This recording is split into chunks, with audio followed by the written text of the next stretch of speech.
Imagine every living thing as a bustling city. Just like cities have key structures like roads, power plants, and headquarters, cells have vital structures too. Let's dive into the fascinating world of cell biology and uncover the fundamental parts of a cell. First up, the nucleus. Think of it as the command center of the cell. Inside the nucleus is DNA, the genetic blueprint that tells the cell how to grow, function, and divide. Without the nucleus, the cell wouldn't know what to do.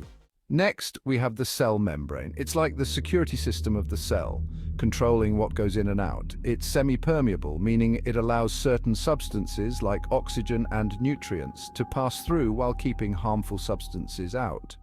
Now meet the mitochondria, the powerhouse of the cell. These tiny organelles are responsible for producing energy in the form of ATP, which the cell uses to fuel all its activities.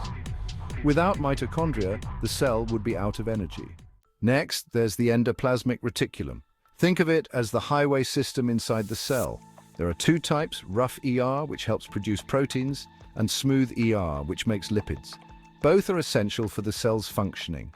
Ribosomes attached to the rough ER or floating freely in the cytoplasm are like protein factories. They play a critical role in building the proteins that cells need to function. So there you have it, the nucleus, cell membrane, mitochondria, and ribosomes. Just a few of the amazing structures working together to keep cells alive and thriving. Each part plays a role, making life possible one cell at a time.